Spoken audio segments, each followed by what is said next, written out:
Hey, hey. Hi, everybody. Welcome to the show. Glad you could make it. Glad you could join me on this, for me, early Friday evening, whatever time it is out there, wherever you are. I hope it's a good whatever it is. As usual, I will be beginning the show by answering questions that were submitted ahead of time by my wonderful Patreon patrons and YouTube channel members. So if you are watching this live and you're in the chat, please hold on to anything you have that you want me to see or respond to, whether it's a question or a comment or whatever, or especially if it's like a super chat. If you're planning on being generous, I would hate to miss a super chat and not be able to acknowledge it or talk about whatever you want to talk about. So just hold all of that stuff until I get through the patron and member questions, if possible, and then I will turn my full attention to the live chat, and we can hang out in the live chat for the rest of the show after that. So, all that being said, let's get started with the patron and member questions. And the first one of those is from Matt L., who says, what do you think of a mirror universe show from the perspective of the Terrans? Preferably a dark mirror version and not the DS9 type. It could follow a mix of characters, some new and old, as they seek power, be evil, etc., and have cutaways to the Prime counterparts as they do similar missions but as the good guys. The season one finale could culminate in the Mirror crew breaking through to Prime and ship battles, etc., maybe even a USS versus ISS Armada. Do you think a show primarily set in the bad guy's point of view would be interesting if done in a Battlestar Galactica Ronald Morris sort of way? Would you watch something like this, or is my idea just too far out there? I don't know if it's so much that your idea is too far out there. It's more that I am not really the ideal audience for it.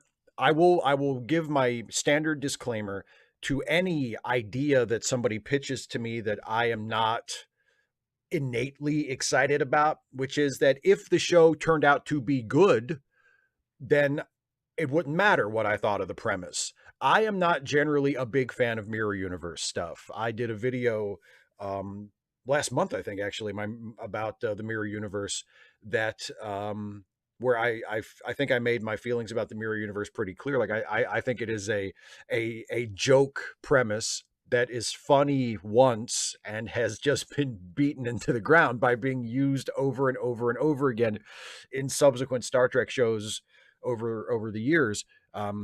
You know, Dana and I do a Deep Space Nine watch along live stream on this channel on Wednesdays or every other Wednesday, and we watched the first Deep Space Nine Mirror Universe episode, and my intention is to skip the rest of them because I mean, they're not like awful. They're not like, I can't get into them. They're just sort of like, oh, okay. Like, I just don't give a shit about the Mirror Universe. I think it's something that should be played for a laugh.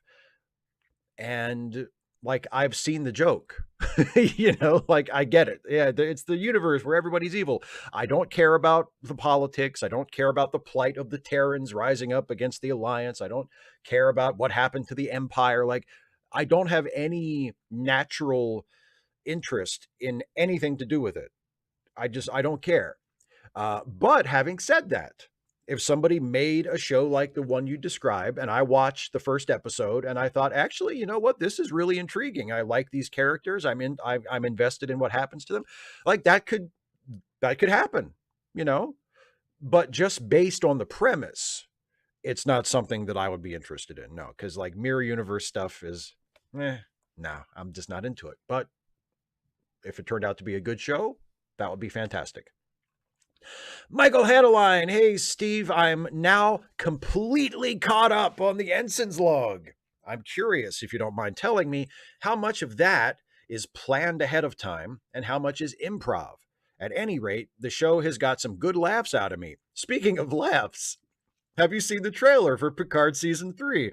I absolutely lost it laughing when Moriarty appeared. I was laughing so hard that I missed the very end, so I rewound and started laughing again at them just saying lore without context. It felt like a college humor spoof.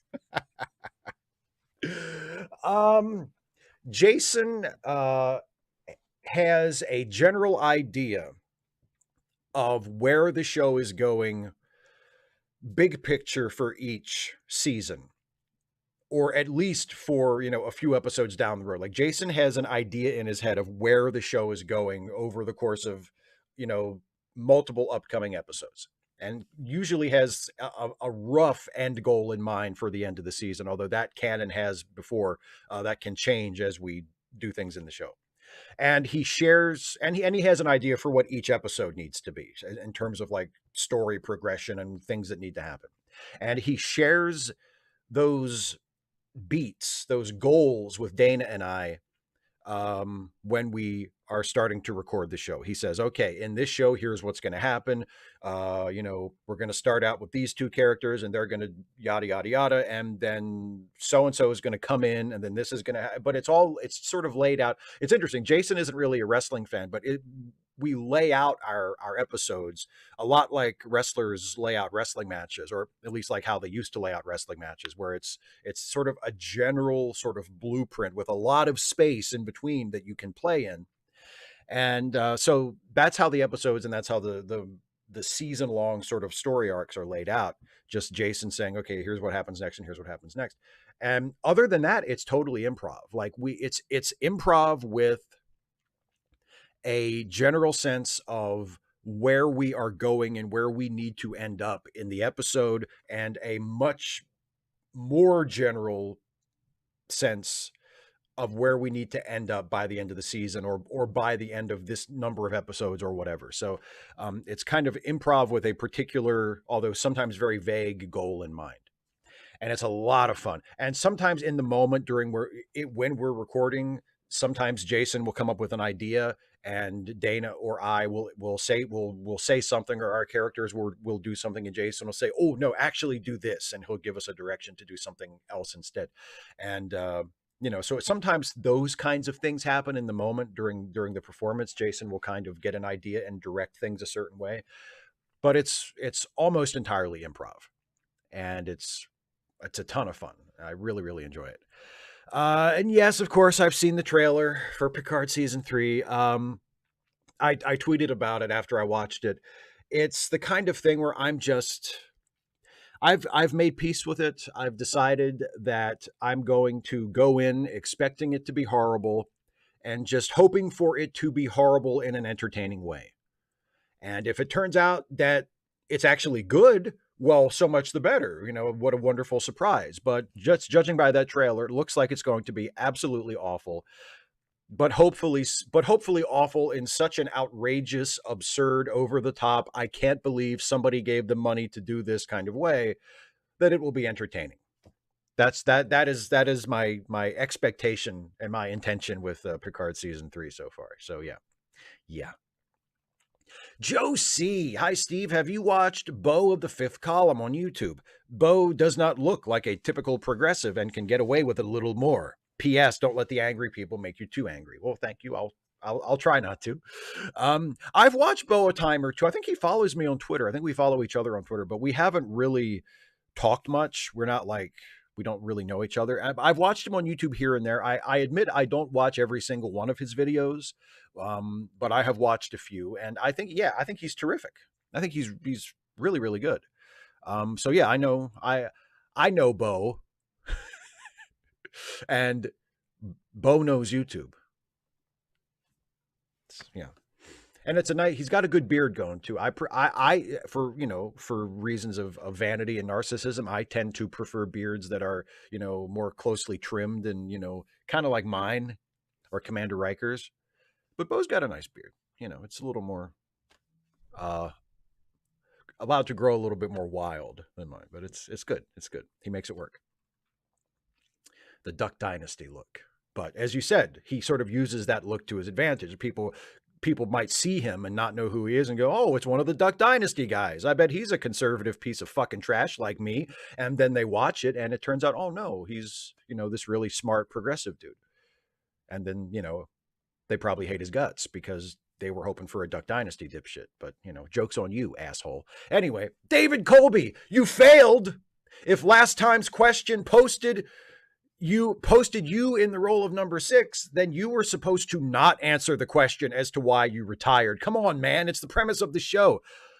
Well, excuse me for trying to answer a question on my live stream centered on me answering fucking question. You know what? I can't believe you would do me like this. What were you setting me up? You set me up, didn't you? You set me up, and then you were waiting for me to answer the questions. You could come back and be like, I can't believe you answered the question. You didn't play along. If you're going to be the prisoner, he doesn't answer the question. You know what, dude? I can't believe you would do me like this. I thought we were friends. You know, I thought we had like a nice rapport going. You ask these awesome questions. You support my YouTube page. We follow each other on Twitter. We have these funny little exchanges. We like each other's shit and we reply back and forth. And, you know, I just thought we had like a friendly kind of thing. And then you do this. You fucking do me like this. I can't fucking believe it. I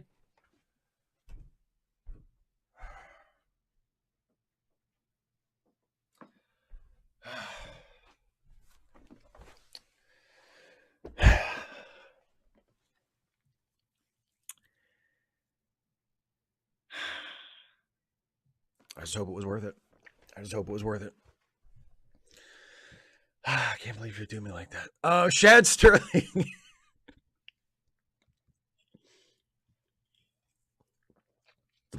Shad Sterling. Not a question. Just sharing my thoughts on why we should drop the GOP. Or maybe I should say why we should DORP the GOP on November 8th. Voting is a bit like cleaning the toilet. A few people are weirdly enthusiastic about it. Many people don't like it, but nobody likes the foul stench you end up with if you don't. In this election, the foulest of the stench is coming from the GOP. Replacing them with Dems won't get that new toilet smell, but it will at least tone down the stench. In almost every race, the real options are 1, elect a Democrat, 2, elect a Republican, or 3, let other voters decide. And since it was number 3 that stank the place up with number 2, the least bad option is number 1. I grew up dreaming about a future where human civilization would become interstellar, but it's hard to imagine interstellar civilization while we're failing to maintain interpersonal civilization. So this election, take the first step toward interstellar civilization, or at least toward improving the more than a dozen ongoing crises, by voting to drop the GOP. I did it both ways, see? So it's either DROP, the GOP, or drop the GOP, which I admit is pithier. Anyway, thank you very much, Shad, for those thoughts. I agree completely. And I hope everybody here in the United States who is eligible to vote will make sure that you're registered by whatever your deadline is, and will go and vote on November 8th and vote blue, vote for Democrats. I voted already. I vote by mail. Maryland is awesome. Maryland allows you to opt in to be a permanent mail-in voter. And so I did. I was like, I think they just introduced that like in the previous election. And I was like, hell yes. And they mail you the ballot for the primary and for the general, and you fill it out, and you can either mail it back. It's a postage paid envelope. You can either just mail it with your regular mail, or you can take it to an election center drop box and put it in. Either way, it's fantastic. They even send you an email after your vote has been counted to reassure you that your vote has been counted. It's great. It's a fantastic system. And so I voted already last week. Actually, they sent me my ballot, and I filled it out that day and took it to the drop box and dropped it in. And so, yes, please vote, fellow Americans, November 8th, or whenever you can do before that. If you're not going to vote in person on election day, if you vote absentee or mail in, or you want to do early voting, if your district has early voting, please, please, please vote, and please vote for Democrats up and down the ticket, and especially in the congressional and the Senate races, because those are going to be super important this time. Mike Oxhard, greetings, Steve, you magnificent bastard. I was watching First Contact the other day, objectively better than The Wrath of Khan. Are you trying to get me to walk away in disgust again? No, I do. I love First Contact. And I was struck by the thought that James Cromwell is a superb actor, and all the scenes with Cochran are a delight, even though Cochran, the character, is about as interesting as a baked potato. Got me thinking, what other characters do you think are boring slash terrible, but loved nonetheless because of the great actor bringing them to life? From Trek, but also just generally. That's a good question. Oh, I'll tell you. Oh, it's another one. It's actually, you mentioned Cochrane from First Contact. I can go to Ruafo from the next movie, from Insurrection, who is played by the wonderful F. Murray Abraham, who also, of course, is most famous for playing Salieri in the film of Amadeus. F. Murray Abraham plays Ruafo, and Ruafo, as written, is mostly just like a stock villain. I mean, he has little things they give him here and there. Um, and his motivation, there's a little bit of like a plot twist to his motivation where it turns out that the Sona are, have a relationship with the Baku that wasn't, revealed until late in the film, but for the most part, Ruafo is just, he's the bad guy and he's okay, but he's not like anything super memorable. But F. Murray Abraham does such a good job with whatever he's given. And I think he's just fantastic. So that would be a big one for me, Ruafo, because there's really nothing else to like to recommend the character other than the actor who's playing him and the fact that he does as good of a job with what he's given as I can imagine anybody doing. Um, I guess you can keep going with villains. Christopher Lloyd as Commander Krug in Star Trek 3 is also kind of in the same category. Like as written, Commander Krug is Klingon guy, you know, he's Klingon guy. That's his role in the movie. He's the Klingon bad guy who wants to get the bad weapon and wants to kill Kirk in order to get it. That's his job, right? But it's Christopher Lloyd as a Klingon, so you're like, oh shit, this is going to be great, and it is. Krug is a lot of fun because every time he opens his mouth to bark some threat at Kirk, you always hear him go Marty, and you think, oh, that's Doc Brown traveled ahead to the 23rd century and somehow had himself genetically altered to become a Klingon. And that's fun, So yeah, those are the two that come to mind just off the top of my head. I'm sure there are a bunch of other ones too that I could think of if I sat here and gave it some more time. But F. Murray Abraham is Ruafo and Christopher Lloyd is Kruger, the ones that come to mind when I think about it. That's a good question. Wayne Twitchell, honestly, I'm not sure how you can get back in the ring and keep going sometimes with everything happening in so many domains. Any tips or suggestions you want to share? Have something that you can do or somewhere you can go or something you can think about that allows you to get away from it for a time, you know, um, be a, be able to step away, be able to just walk away and take a break, for me, something that I do as well is I limit, and part of this is just by necessity because I work a lot. Like the YouTube videos take a lot of time to do. So a very, very large portion of my day is working on stuff.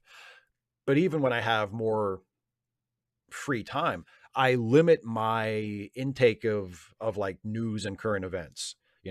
I have my phone set up so I get a morning news podcast sort of survey, where I get the headlines and news stories of the morning from many different sources, and it usually takes about an hour to play it through, and I listen to it while I'm going through my morning routine and working out and stuff. Um, and then after that, I get to work and I'm working on stuff, and I don't really make an effort to seek out the news or seek out what's going on or look for things that are, potentially going to make me angry or upset me. I limit that, you know. Um, and also, I just naturally have the kind of personality where it's easier for me to let things go. Like, even if I get really, really upset about something, if I just sort of put it down and walk away for a few minutes, I mean, obviously, if it's something that really bothers me or I'm really upset by, I'm still bothered and upset by it, but I'm not like emotionally in that space anymore. I can sort of move beyond it and continue on with whatever I was doing. So, but not everybody is like that. That's just something I've been fortunate to have as part of my personality, the ability to just put things down and walk away.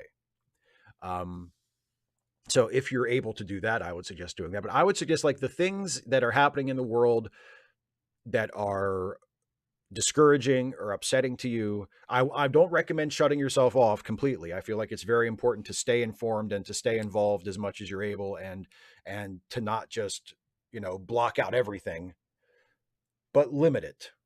Don't expose yourself to it so much that it's just going to end up hurting you. Some random geek, the Scarlet Pimpernel of the left, except I'm not a leftist at all, because I selfishly give money to my disabled friends directly. That is the capitalist way, as opposed to the leftist way of helping all disabled folks, not just my friends. However, my friends have some experience with charities. There is a charity, a 501c3, called Autistic Women and Non-Binary Network, AWNnetwork.org. One of their programs is a fund for autistic folks of color, just direct financial aid, much like GiveDirectly.org, I'm sure.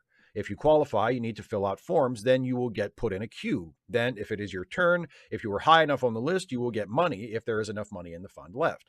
That can be very stressful, waiting to see if you will be getting money, as opposed to me just cash apping Joanna $50 for her to get food now. It is not really possible for me to help everyone. AWN Network and Give Directly do great work, but giving money to folks directly is also helpful. Thoughts? No, I have no problem with giving people money. I mean, if I had more money to spare, I would probably give more money directly to people who ask me for help too. A lot of times when people ask me to share around like their GoFundMe's or whatever other crowdfunding, or like their PayPal links or whatever, like most of the time I'm happy to share it and to encourage people to also share it and to donate. But I don't usually donate myself because, I don't always have, I'm not comfortable donating. I need to look after myself first. So if you are in a position where you can donate to help a friend or someone you know personally and they need the help, I think that's great. I think that's great. And I don't care if it's leftist or whatever. I don't give a shit. You're helping a friend. Who gives a shit whether it's in line with leftist philosophy or whether it's the capitalist thing to do or whether it upholds the system you're trying to dismantle? Who gives a shit? If your friend needs $50 and you have $50 and you can let him have $50, that's great. That's great. And you should never not want to do that because you think, oh, I can help if my friend needs money and I can afford to give it to them. Well, I don't know. I don't know if that's ideologically consistent for me to do that. Fuck that. Help your friend. So I don't really have, I don't really have a dog in that fight, I would say, like, again, look after yourself, make sure you don't deplete your own resources to the point where you end up in trouble, but as long as it's something that you can afford, and your friend needs help, I don't see anything wrong with that, and I don't see a single problem with that. Agent Meister, coffee is for closers. Peldor Joy, Steve. I was sitting in the bath one night last week, having just thoroughly enjoyed the 1992 film Glengarry Glen Ross, when I suddenly thought, I must ask Steve if he's seen Glengarry Glen Ross, and if so, did he enjoy it? So, Steve, have you seen Glengarry Glen Ross? And if so, did you enjoy it? Its writing is razor sharp and all the cast bring their A game. It only had a budget of $12 million, which baffles me sometimes because we are subjected to massive blockbuster dreck like Transformers or Justice League, produced for amounts that would rival the GDP of some nations. Yet for all their razzmatazz, good word, these movies are by any yardstick inferior products. It is my firm belief that a well-written indie movie that is competently produced will, in the fullness of time, outshine these tentpole movies that put spectacle before substance, and I will fight to the death any person who disagrees, once that person is smaller and weaker than I am, of course. What say you, sir? Well, I definitely agree with that second part. I do think, look, I have enjoyed many big, massive blockbuster movies. I don't think that there is anything wrong with a big crowd-pleasing tentpole blockbuster movie as long as it's good. You pick examples of two that are not good, but there have been many others that have been really, really good movies and even great movies and movies that I have loved quite a bit. But yes, I agree.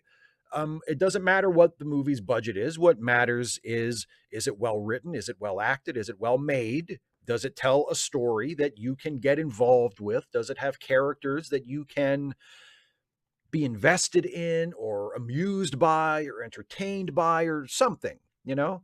And Glengarry Glen Ross is definitely that. Yes, I saw it when I was a teenager. It came out in 92, and I probably had seen it by at least 94, 95. 12 is a little young to see Glengarry Glen Ross. But by the time I was in high school, I had seen it. I was a regular Siskel and Ebert watcher, so I knew about it through that when they reviewed it when it came out. And of course, they both gave it very positive reviews. And I think it's great. I think it's fantastic. You're right. I mean, it's mammoth, so the dialogue is splendid and the acting is fantastic. The cast is, I mean, my God, one of the great casts ever assembled for a movie. You've got Al Pacino and Ed Harris and oh fuck. Ah, God, I'm blanking.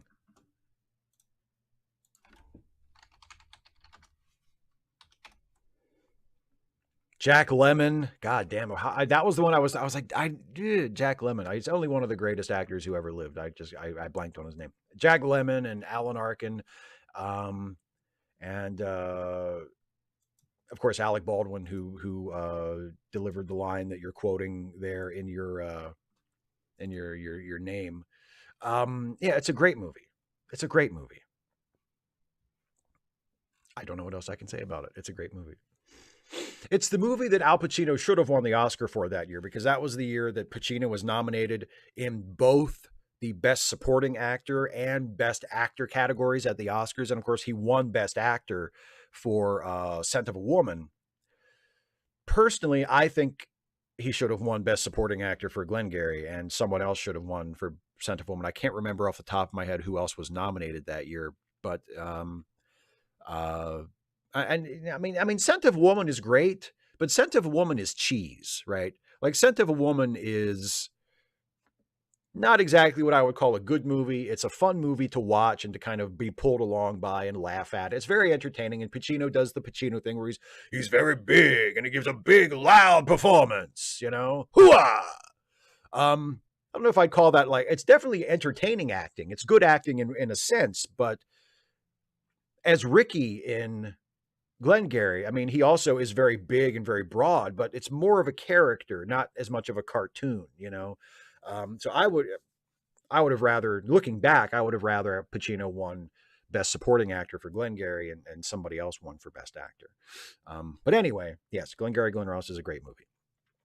General Contact Unit Problem Child. When, as often, I get anxious about something, I get stomach pains until I can convince myself not to worry about it. So I'm basically a loner. But recently, I've started forming friendly relationships with people I speak to regularly online, and I've realized this need to get rid of my anxiety manifests in a really toxic way if the source of my anxiety is the thought that someone else might be mad at me. Whenever someone expresses any disapproval toward me, I'll try to get them to repeatedly reassure me that they don't now hate me until I feel better. 2 weeks ago, I got banned from a Discord server I really love. Right before the head mod, streamer Lumiru, told me every time I get called for saying something shitty, I just make everyone reassure me I'm not trouble, but make no effort to change. They're right, but changing my behavior would require thinking about potential disapproval, which gives me anxiety, which gives me gut pains, so I don't want to do it. Not really a question, just unloading. Well, I'm very sorry to hear that. I don't think I've ever been mad at you or felt like I didn't want you to be in the chat or be one of my patrons or anything like that. So, I mean, I think I don't have a problem with you. I think you're fine. If I happen, if you post a question in the chat and I don't see it or don't answer it right away, like that's nothing personal. And if you need me to reassure you of that at some point the next time it happens, I would be perfectly happy to do that. But no, I understand why you would not want to put in that particular work if it gives you like actual physical pain. I'm very sorry to hear that. I sympathize with you. Unfortunately, I don't know what that's like. But I hope it gets better. I hope you do find a way to deal with it that is, that works. So, but anyway, I'm very glad that you're around and that you contribute to our conversations. Sent Merc, hey Steve, I've mentioned before that I write in my free time, and it's the spooky season, so I've been thinking about what I would do to bring back some universal monsters, maybe even make the dark universe happen. First up, a pitch for a new mummy film where the mummy was an innocent man before his curse and became a monster due to thousands of years of imprisonment and cruelty, being eaten by beetles and whatnot. Walking again, he takes vengeance on those who remind him of the ones who condemned him and seeks to free others subject to chains. He's still a monster, but I think it adds that sympathetic touch a universal monster should have, and is a relevant angle for the only POC universal monster. Any thoughts on this pitch, and where would you start if you were tasked with making the Dark Universe work? Should it even be tried? P.S. This mummy would have a love interest because the story was initially inspired by that classic short story, I Fucked a Mummy. It sounds good. I like it. It's an interesting pitch. It's definitely a twist that they haven't tried yet, and it's a somewhat fresh approach to the character. It's gutsy also that you want to start with the mummy, since, God damn it, have they done enough mummy movies? Like, there were the Brendan Fraser mummy movies in the 90s and early 2000s, right? And those were kind of their own thing. Like, they weren't really horror movies. They were more like adventure movies. And then they did The Mummy with Tom Cruise a couple years ago to try and start up the Dark Universe again after a couple of false starts. And that did not make anybody happy. So you're saying, let's do The Mummy again. And that takes guts. So I like that. And yeah, I think it's an interesting pitch. I think it could go somewhere for sure. Where would I start with the Dark Universe? I mean, honestly, I think the reason that the Dark Universe didn't work is because Universal put the cart before the horse. If they want to recreate, actually, it doesn't matter which one. If they're trying to recreate the original monster movie universe that Universal had in the 30s and 40s, or if they want to do their version of the MCU, either way, whatever their primary inspiration is, you have to start by making good movies. You can't start by saying, we're going to have a shared universe and we're going to make this movie and this movie and this movie and they're going to be interconnected. Make one good movie. Don't mention anything in it about any other movies. Don't set up anything for the next movie. Don't drop little Easter eggs that are going to get paid off. Don't have like an end credit scene where Nick Fury comes in and says, hey, we're doing the Avengers, maybe. Don't, or I guess Russell Crowe in the Mummy, don't do any of that. Just make one standalone horror movie with the Mummy or the Creature from the Black Lagoon or the Wolfman or Dracula or whoever you want.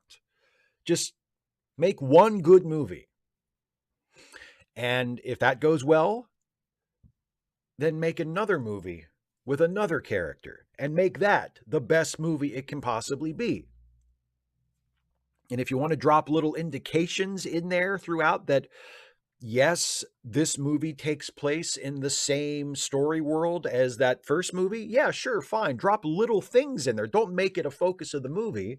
Don't make it like a whole big part of the plot, but just put in little indications that let attentive viewers know that these are in the same world, right?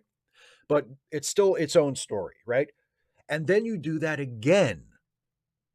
And then maybe you make a sequel to the first one. You know what I mean? Like, you do it the way the MCU did it getting started, or also the way the Universal Studios monsters did it, where they did Dracula and they did Frankenstein and they did The Invisible Man, right? And then they made sequels to all of those and kind of, built them up. And then in the early 40s, they brought in the Wolfman, and then they started doing the mashup movies, the monster parties, where you'd have the first one was Frankenstein meets the Wolfman, and then they did like House of Dracula and House of Frankenstein, and but they did it one at a time, and then they brought them together. They didn't do uh, you know, Dracula and then immediately have Dracula and the Mummy hanging out. They waited. They established them on their own. So do that. Like whether it's the Mummy or whoever, make good movies and then cross them over instead of starting with teasing crossovers from the very beginning before you even have a movie. That's ass backwards. Scott P. Hey, Steve.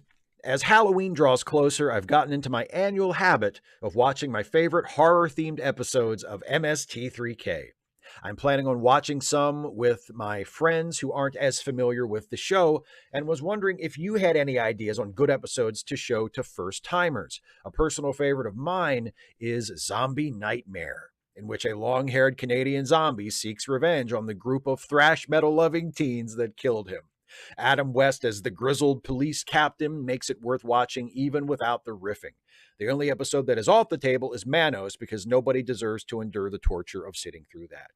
My friend, Manos is definitely one of the ones that I would show to people, especially if you're going with like a horror theme thing, because Manos is very much a horror themed movie. Now, I mean, yes, the original Manos, The Hands of Fate is terrible. It's a horrible movie, but the MST3K episode where they watch Manos is one of the best episodes of the entire series. Like, I don't know why you would not want to show the Manos because it's fucking hilarious. So I would nominate Manos. I would also say Pod People. Again, I'm trying to think of ones that have more of a horror theme. I would say Pod People. What's the one? Boggy Creek 2. That's a good one where they're like after some kind of Sasquatch kind of monster. What's another good horror themed one? They do Revenge of the Creature, which is fun. I think that was their first Sci-Fi Channel episode, actually, Revenge of the Creature. And then what's the one? Is it Touch of Satan? Where it's like the girl is from a family of witches or she's a witch and her grandmother was a witch. I think it's Touch of Satan, if I'm not mistaken. But that's a good one. So yeah, there are a lot of really great. Oh God, the giant spider invasion and Horrors of Spider Island. Both spider themed, both horror themed, both good. Yeah, Horrors of Spider Island is a good one too. There's so many. I could just name MST3K episodes that I love. But I would start with Manos and then and Pod People because I think those are two really strong ones and two all-time classic episodes. Isaiah Taylor. So over the weekend, I heard the song Cranes in the Sky by Solange Knowles. And despite my first ever time hearing it, I fell in love with it from the start. The song gave me 90s female R&B vibes. When I heard the song, I had a nostalgia flashback to the 90s. Here it is. It's September of 1999 when my mom would pick me up from my babysitter and I would hear this song at the Wendy's on North Monroe and Tharp, eating dinner before driving to Quincy for Bible study. Steve, what is your favorite R&B artist and what songs, whether past or present, brings you back to your past? Here's a link for the song. If anybody hasn't heard the song Cranes in the Sky by Solange, I agree with Isaiah. It's a good song. My favorite R&B artist, I got to go old school and say Sam Cooke. My favorite R&B artist is probably Sam Cooke. And what songs bring me back to my past? So many Sam Cooke. Pretty much every Sam Cooke song triggers some kind of nostalgia. The song, his famous songs that people have heard that most people would recognize, like just from hearing it. I think they all trigger some kind of nostalgic reverie. Don't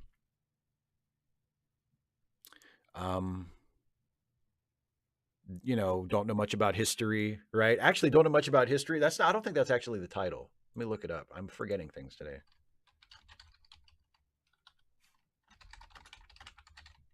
No, it is called Don't Know Much About History. No, yeah. No, wait, no, it's not. It's called Wonderful World. Yes, that's it. That's it. But I do know that I love you, and I know that if you love me too, what a wonderful world it would be. Yeah, that's what it's called.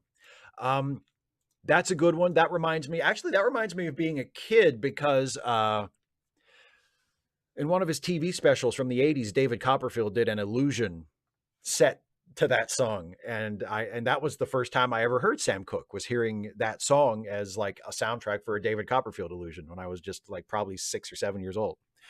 So that song is a big one for me.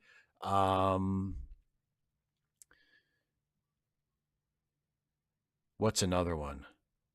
Cupid is a good one. Cupid, draw back your bow and let your arrow go straight to my lover's heart. For me, nobody but me. Not doing justice to Sam Cooke at all. Yeah, and there's another one that's on the tip of my tongue that I can't think of that is like my favorite Sam Cooke song, and for some reason I just can't pull it into my brain. I'm going to have to look it up again. I apologize for all the Googling I'm doing on the stream.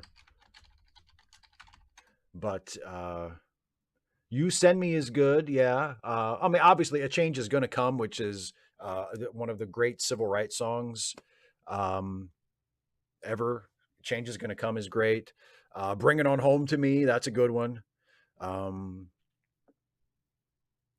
Nothing Can Change This Love, that's the one I was trying to think of. Darling, nothing can ever change this love I have for you. Yeah, so Sam Cooke, to answer your question. Sam Cooke. Joe McClory. So Wisconsin is a very contested state right now, even for a midterm, and the state has been flooded with money and ads. This leaves me in this weird place of watching attack ads from Republicans and thinking, damn, I wish that was the case. If the governor actually was working to rein in the excesses of the police departments, I might be making calls and donating. Do you have any fun examples of wanting to support the Republican straw man far more than the candidate we actually have? Oh my God, like almost every single time. Wouldn't it be great if Joe Biden was the president that Republicans say he is? Wouldn't it be great if he was as far to the left as they are fear-mongering that he is? Like, you know, it's the classic case of don't threaten me with a good time. Like all of the sort of middle of the road mainstream Democrats that the Republicans talk about like they are wild-eyed lefties, like Biden, like Kamala Harris, although Harris is a little bit more to the left, like Nancy Pelosi. You know, I mean, it's like, goddamn, I wish they were all as crazy lefty as these Republicans seem to think they are, or want their voters to think they are.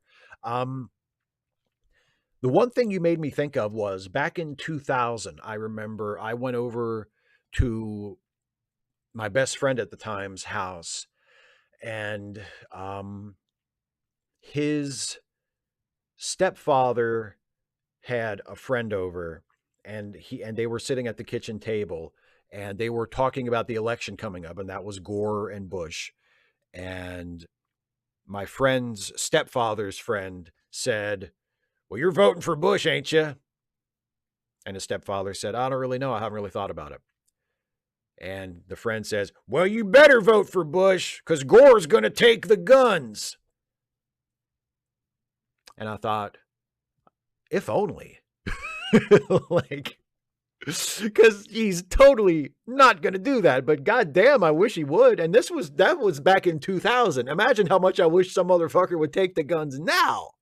Back in 2000, I was like, fuck yeah. Like Columbine was like last year. I would love if somebody would take these motherfuckers' guns away from them. But alas, not only did Al Gore not win that election, or at least he did not assume the presidency as a result of that election.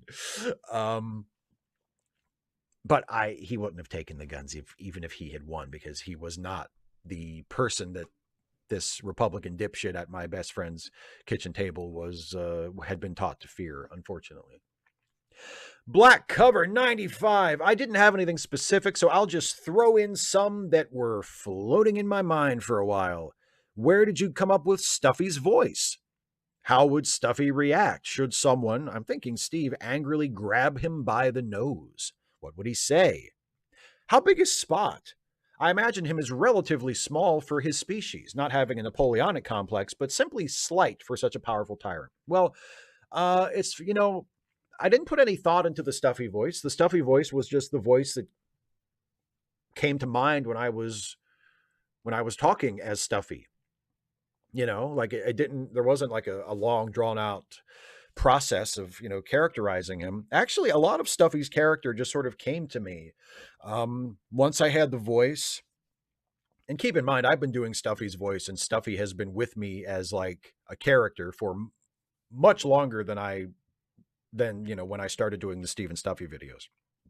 Like I've literally had Stuffy since I was about 10 or 11 years old.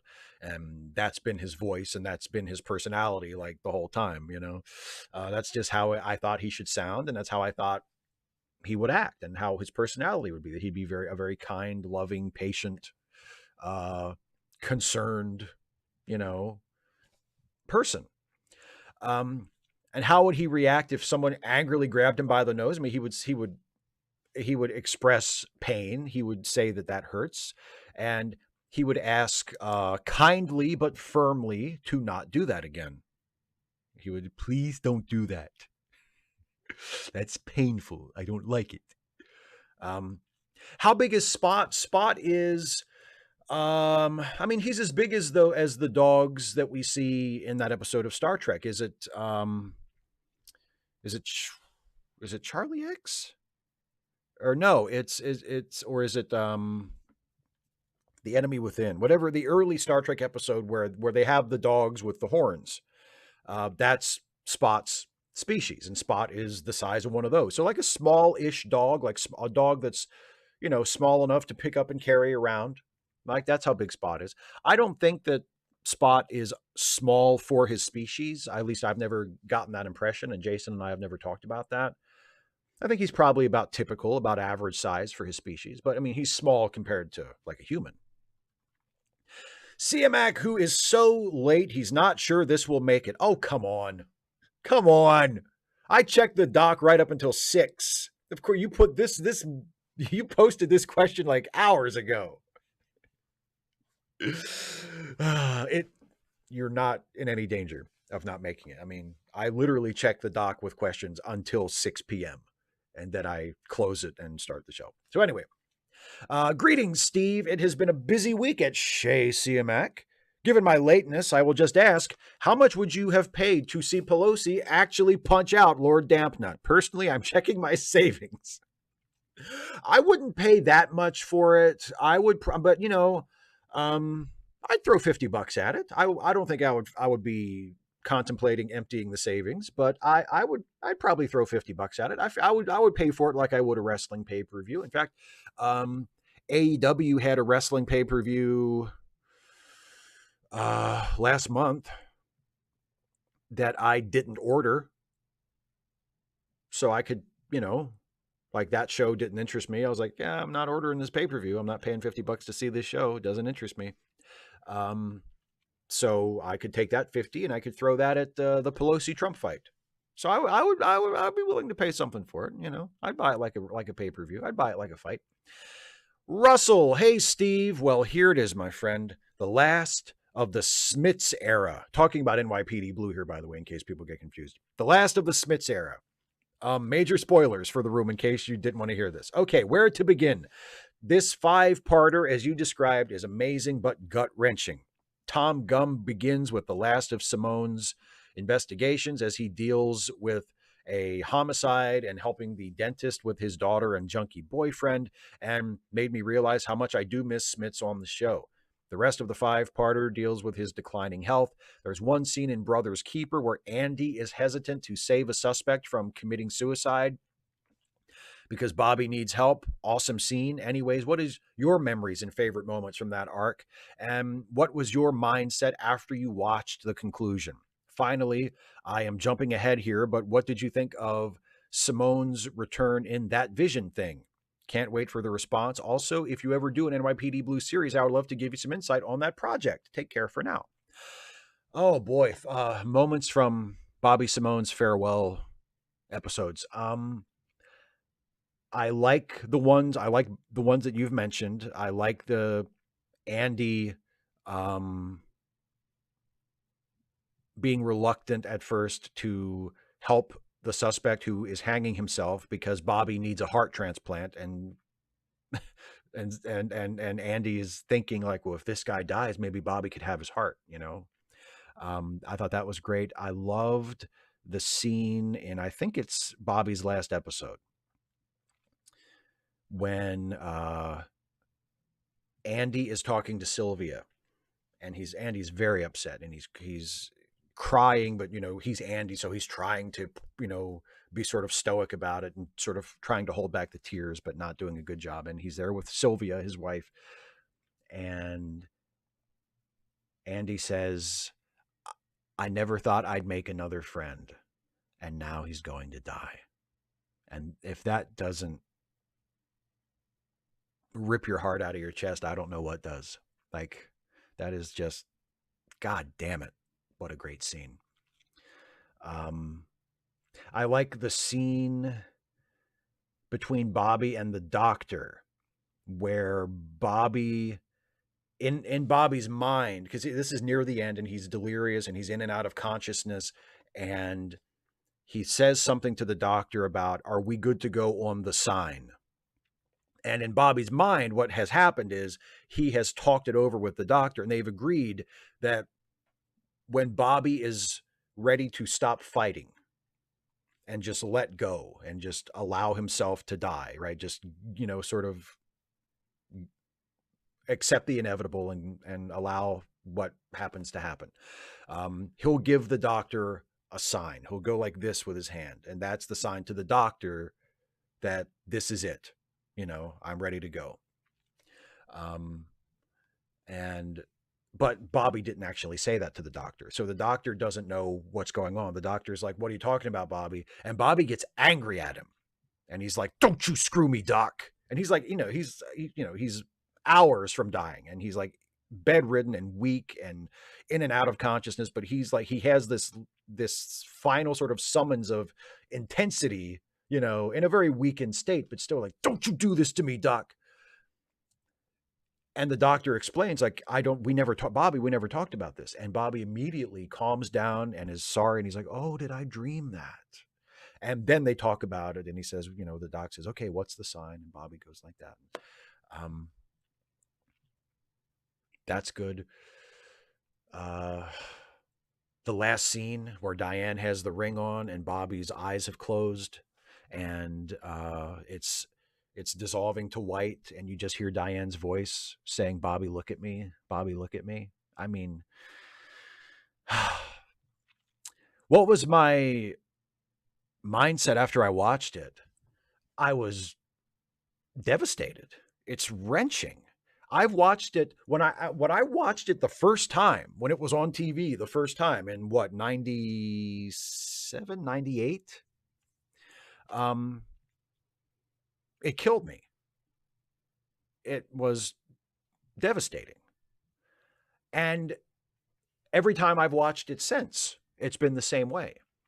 It's so sad and so beautiful. It's one of the most beautiful and heartbreaking and artful episodes of television I've ever seen. It's just amazing. It's amazing. It's not something that I would want to watch on a whim. I feel like you have to be ready for it because it is really heavy and really sad. But my God, is it beautiful. It's amazing. So, I mean, I watch it and I'm gutted, but I'm also filled with admiration for the artistic accomplishment of it. And what did I think of Bobby's return in that vision thing, which was in the last season of the show, when Bobby comes back as basically like a ghost or a hallucination of Andy? I thought that was handled very well. That sort of thing could easily have gone wrong or come across as, you know, gimmicky or whatever. And I mean, it was bringing Jimmy Smits back for one last episode in the show's final season. But he was only there for one scene, and it was done very straightforwardly, very matter of fact. Andy is by himself in the locker room, and Bobby is just there. And he's dressed like he used to dress when he was a detective, and they just have this conversation. And it's a really nice scene. For a show that that built its reputation on being gritty and realistic. NYPD Blue did a lot with dream sequences and references to spirituality and things like that. And I would say that scene with Bobby in that vision thing is a great example of that. It's shot and presented in a very realistic, naturalistic way, but it's an impossible thing that's happening. It's a dead person who has returned to the land of the living to talk to Andy. And you can interpret it as, well, it's Andy having a dream, or Andy having a vision, or Andy imagining this. Or you can even say, no, Bobby really came back. Like, you can interpret it however you want. But it's presented very straight and very serious with no bells and whistles. And I think it's great. I think it's great. So, yeah. Whew, God, what a good show. God, what a good show. And finally, last question from Dana.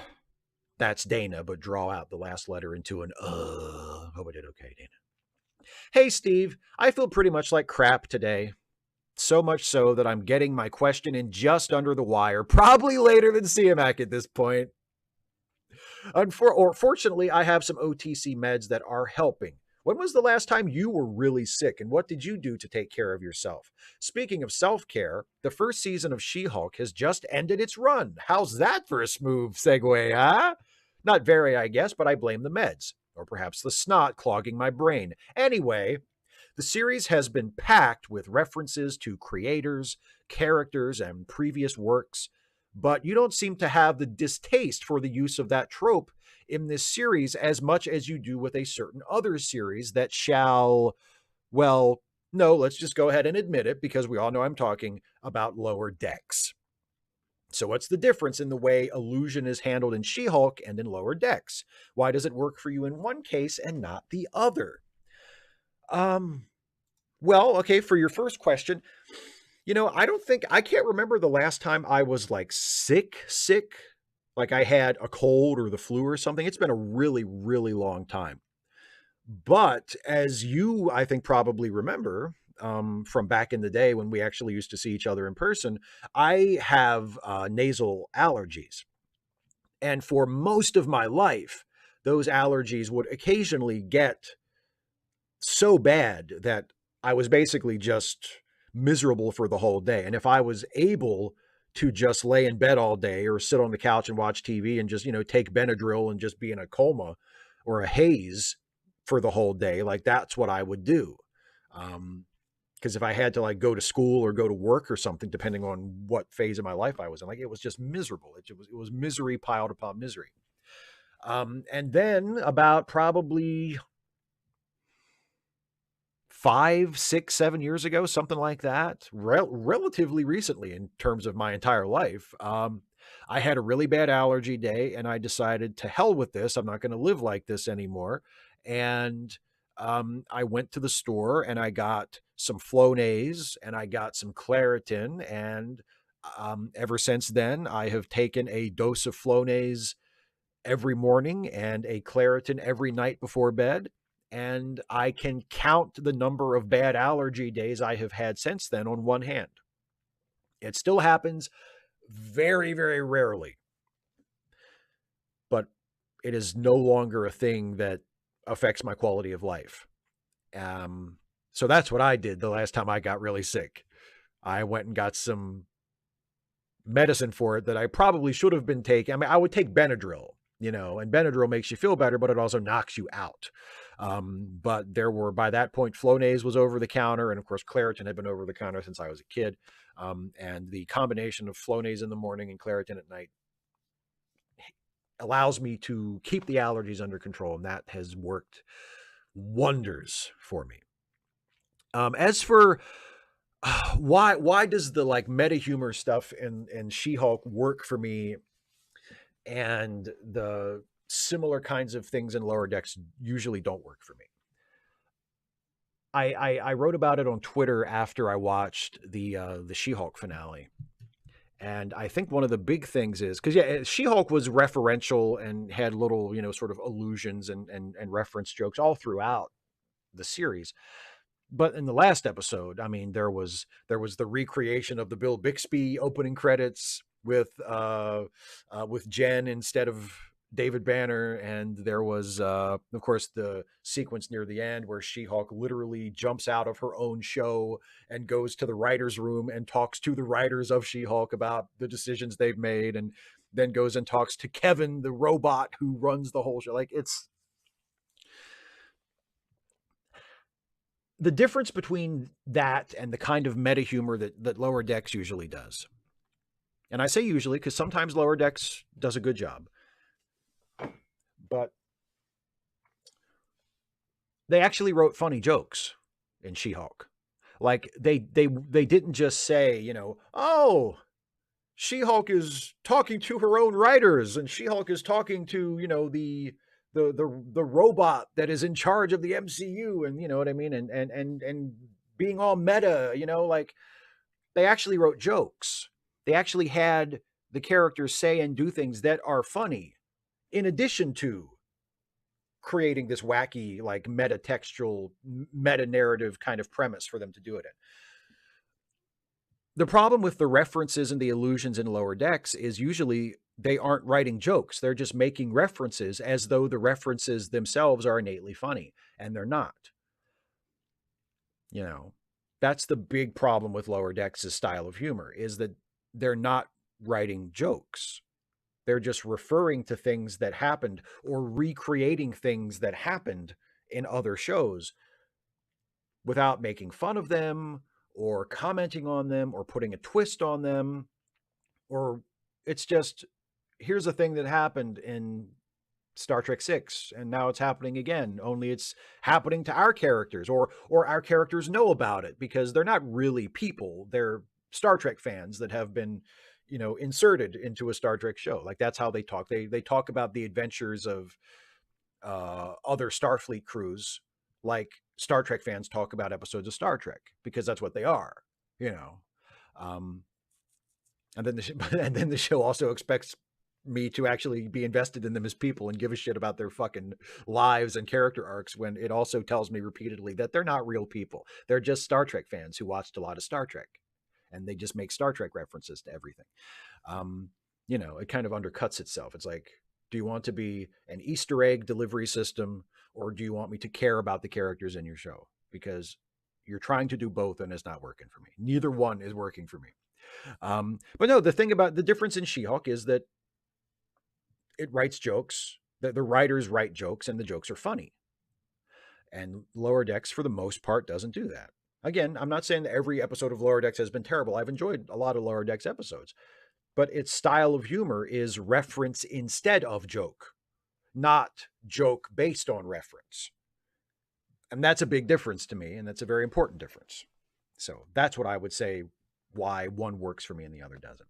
So that is the last patron and member question. Thank you all so much for your support, for being patrons and members, and for the awesome questions. And now I will spend the remaining slightly less than 1 hour of the show hanging out with everybody in the chat and seeing what's going on. Let's see how everybody's doing.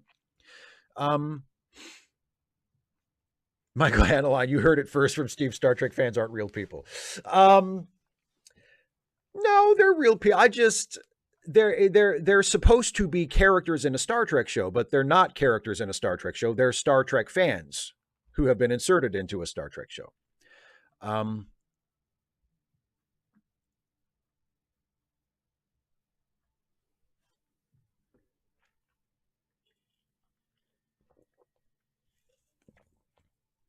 David, I would love for you. I mean, you don't really have to do that because I feel like that's a lot of work. If you can, if you can diagram some jokes from Lower Decks for me that I haven't recognized, because there have been a few times where they have made what I would consider like actual jokes and not just references. But I would love to know where all of these brilliantly set up and paid off jokes in Lower Decks are. That's right. We disagree on Lower Decks, but we'll always hate Picard together. Absolutely. And you know what? I don't even really care that you set me up with the prisoner shit. I really don't. water under the bridge. We can come together in our love of laughing at the absolute shit show that has become Star Trek Picard. Some super chats. Here's one from Stephen G. Clenard. Do you think Picard season 3 is really just a setup for that Ensign Gates, Nurse Ogawa, Livingston series I've been begging for? Oh my God. I mean, that's such an insane deep cut that the creators of Picard might actually be planning that. So, you know, I would not rule it out. I mean, fucking hologram Moriarty is coming back, so I don't see why that is off the table for sure. Kirak 2011, to my surprise, I love the Quantum Leap series. Well, good. I'm so glad. I don't love it, but I don't dislike it. I do think it has gotten better with each episode, which is encouraging. I assume you mean the new one, the reboot. It has gotten better with each episode, which I think is good. I still think they're spending way too much time with the present day stuff. Like, I don't give a shit about, I think there's way too many characters in it. Stop showing me things at Project Quantum Leap. I don't care. I don't find any of it interesting. I want to see Ben in the leaps.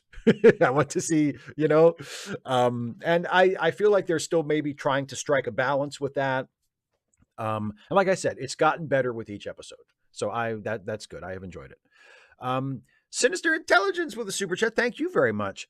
I think it's my autism that makes me pick up on musical cues that make me feel nostalgic for a certain time period. Cranes in the Sky hit the sweet spot for me. Funny enough, my mom hated BET.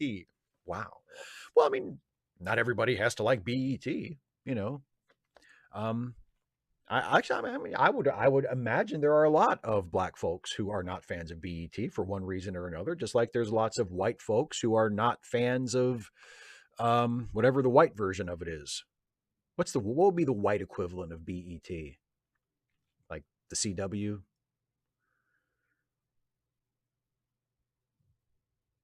Hallmark Channel? Would that be like the white equivalent of BET, the Hallmark Channel? There's lots of white people that don't like the Hallmark Channel. Another super chat from Kirak 2011. Thank you again very much. Again, if you ever do an NYPD Blue series, as much as I love the show, I would love to help with any videos you do. I love the series. Well, I will definitely keep that in mind. I've mentioned before, and I think this is what you're referring to. I do have an idea for I think it would be a 12-part video series about NYPD Blue. I just don't know when I would ever have time to actually do it because it would require, a lot of research and going back and watching certain episodes of the show again and writing it. And it's something I would love to do. I just don't know if I would have time to do it or if the result would be worth, the work that I would put into it.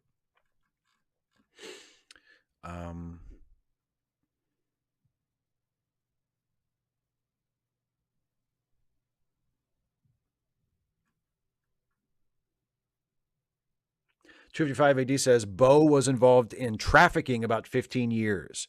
He, I assume, trafficked women into the U.S., then got them menial jobs they were stuck in, lest bosses call immigration. He did some time for it. Do you care? I mean, it sounds like a really shitty thing to do. It sounds like he should have done some time for it. It doesn't automatically change my opinion of him just from hearing you say that. I mean, I don't really know anything about it other than what you just said. The fact that he did time for it, and then apparently I'm assuming that he has talked about it before, that he's mentioned it a time or two in his videos and is, apologetic about it, regretful about it, but I know it doesn't like automatically make me think, oh, fuck that guy. But I mean, obviously it's not good, but hopefully he knows it's not good and he's trying to reform or has reformed. Cast Iron Chaos, YouTube critics and fan news sites are losing their shite over She-Hulk. Critical Drinker, for instance. Yeah, I talked to Jason earlier on the phone. It seems like people who are not familiar with the She-Hulk comics are a lot more upset about it than people who are. Like, people who read She-Hulk comics, especially like, the classic John Byrne run in the 80s, recognize that the show is just doing what the comic always did. Like, She-Hulk has always broken the fourth wall. She-Hulk has always had meta narratives. There have always been things in the She-Hulk comics where she argues with her writer or her artist and like jumps out of the panel and stuff like that. Like, that's just part of She-Hulk. So for the show to do that, like, that's adapting the source material, so people who are losing their minds over it, like, you don't have to like it. I mean, you're free to not like it. That's fine. It's your opinion. It's your personal taste or whatever. But people who are like reacting to it, like, oh my God, I can't believe they're doing this. Like, they're literally just adapting the source material. Kirak 2011 with another super chat. Thanks again. No, I love it. And yes, the new stuff, but sometime I will go back and discuss my Smiths era episodes like Backboard Jungle, The Nutty Confessor, and Where's Swaldo, and Wendy in the Box, amongst other great episodes. Yes, I would love to talk more NYPD Blue with you for sure. Oh, Subrandom Geek, of course. The white version of BET is Fox News, of course. Yes, or CMAC, or the rest of television. Yeah. Or CMT. That's true. CMT is yeah. Dana asks, was your stint in the hospital with pneumonia the sickest I've ever been? Yes. That's the only time I've ever actually been a patient at the hospital. When I had pneumonia back in, I guess, when was it, Dana? Was it 2001, I guess, when I had pneumonia? Yeah. That was the sickest I've ever been. Yeah.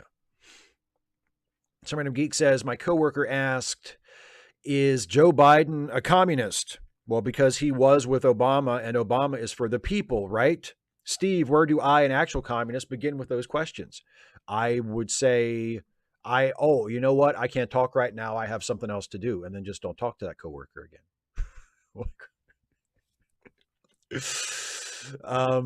Super chat from Kirak again. Now about She-Hulk and any other Hulk. No one can replace Bill Bixby, Lou Ferrigno, and Jack Colvin. Just my opinion. I love it.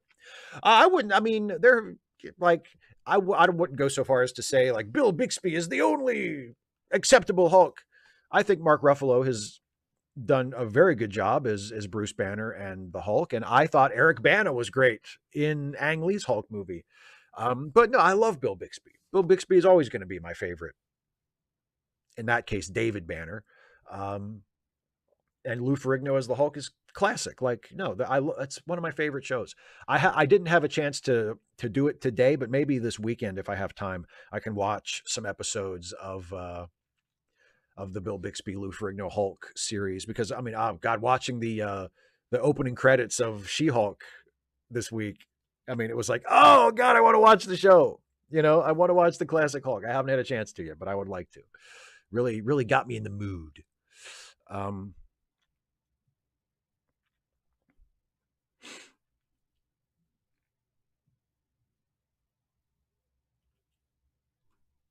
Oh, Precambrian Lullaby. Help remember, have you and Dana watched the DS9 episode for My Father Who's Coming Home? You mean The Visitor?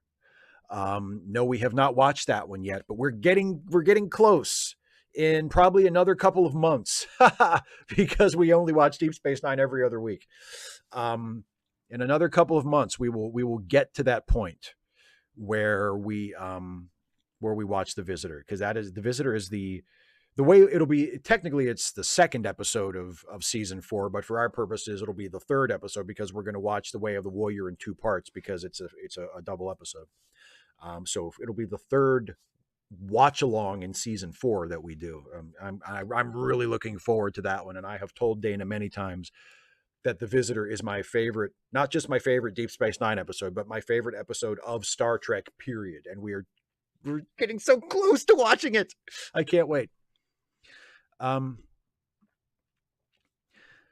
Dana, do I think Bill Bixby is related to Jerome? I don't think so, but let me look it up.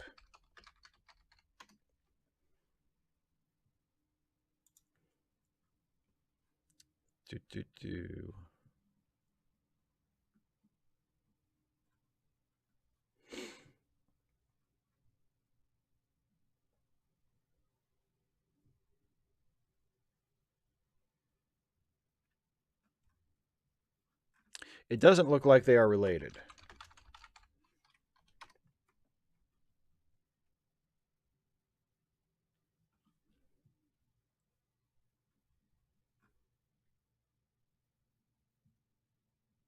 Yeah, I don't think Bill Bixby and Jerome Bixby are related.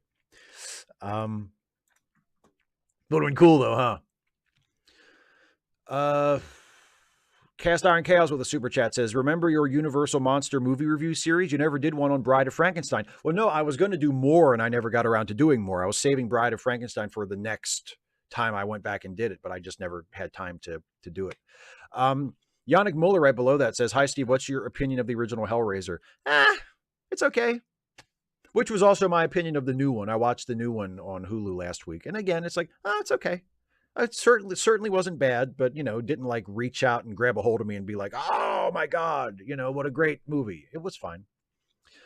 Kemp Chalmers with a member message. Have you seen the old live action Spider-Man show? Yes, but not for a very long time. It's been a while since I've seen it. It used to be on in reruns on one of the syndicated independent channels that I would watch when I was a kid.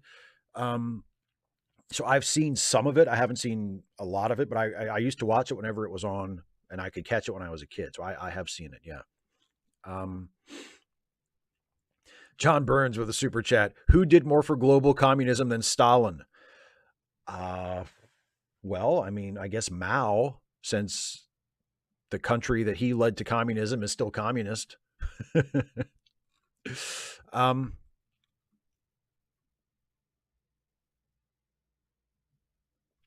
Homebody asks for my opinion on the removal of Jesse's video. I think it's blatant prejudice. Yeah, I did not watch her explanation that where she says why it was taken down. Was it taken down for like being controversial or something, for for addressing a controversial issue? Was that the reason why it was taken down, or was it like some kind of DMCA thing? But no, I mean, I think it's bullshit that it was taken down. Obviously, it was a video about a hate monger who has used his platform to spread bigotry and ignorance and transphobia around. And, it's sad that the video was taken down. And hopefully she's able to get it reinstated. But yeah, I mean, my opinion of it is that it's horseshit. Dana says, are we going to wrap up early so we can all tune into the Warnock debate? I had not planned on wrapping up early for the Warnock debate, but if anybody is watching this and wants to watch and wants to leave and watch the Warnock debate when it starts, of course, I no hard feelings. I was planning on catching up with that and checking it out, finding like an archived version of it sometime later. I wasn't planning on watching it live, but if anybody's, including you, Dana, if anybody wants to watch the Warnock Walker debate for the Georgia Senate race live when it starts, by all means, I know, no hard feelings if you want to skip the rest of this and watch that instead. 255 AD, with regard to Cochrane, should the movie have done more with the idea that being an innovator in one field doesn't mean you're inspiring or special in any other regard? No, I think they did enough. I think they did just enough with that. I mean, that's not really what the movie's about. I think they touched on that with Cochrane, and I think that's all they really needed. The movie wasn't about Cochrane. I think the idea of, him being the genius who invented warp drive, but actually, if you get to know him, he's not all that history cracks him up to be. Like, I think they make that point.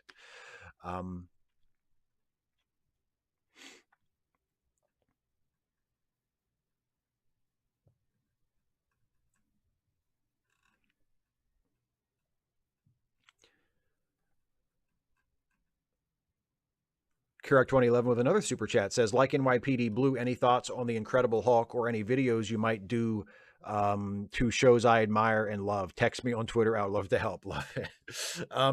Like I said, I don't think I've ever done a video about the Incredible Hulk, but I love the Incredible Hulk. I love the Incredible Hulk.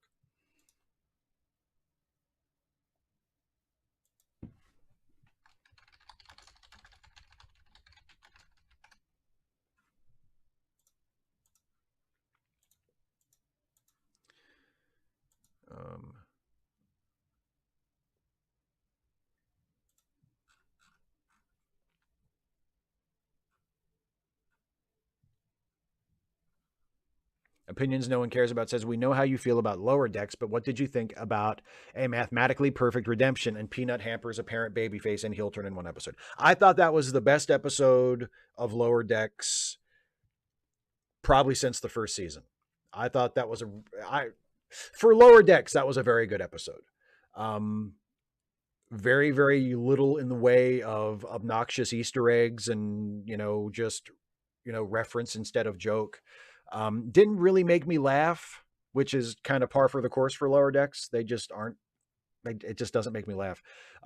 But I like the fact that it was, again, it wasn't just an Easter egg dispenser. It was actually a story. It was a comedic story. Um, I like the twist at the end where, of course, Peanut Hamper hasn't actually reformed. It's all been a ploy. I, I thought, like I said, I thought it was the best Lower Decks episode they've done in quite a while. Um, so yeah, yeah. Definitely above average for that series.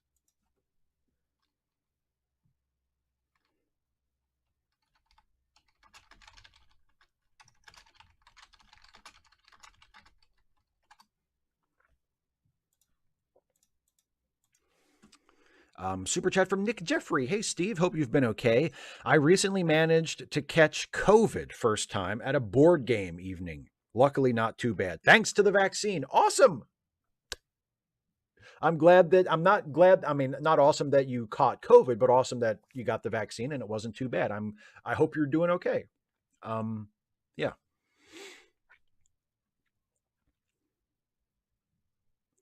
Um, Daryl says, speaking of Sam Cooke, a tune that isn't a Christmas tune, but that I put in my Christmas playlist is Touch the Hem of His Garment by the Soul Stirrers, a tune worth even an atheist tent. Oh, that's a yes. And I think, isn't the story behind that song that they were in a recording session and they needed like one more song? And Sam Cooke said, somebody hand me a Bible. And I guess somebody just happened to have a Bible around, and Sam Cooke flipped through the Bible and looked to, like, I guess a verse in the New Testament that um, you know would inspire him, and it was the story where the person touches the hem of Jesus's garment. The person has come to Jesus and said, I know if I just touch the hem of your garment, I will be healed. And so Sam Cooke took that line from the Bible and on the spot just kind of came up with the lyrics and wrote that song. That's the legend. I don't know exactly how true that is, but I mean, Sam Cooke was a genius, so it's not outside the realm of possibility that that's where that song came from. But yeah, it's a good song. Yeah, Curag 2011. Bill Bixby is fantastic, absolutely fantastic as Banner. Um, Kane 20C, who would you like to see in the World Series? Honestly, I haven't really even been following it. I have not paid close enough attention to even know who is still in the playoffs. I wouldn't know what to tell you. Yeah.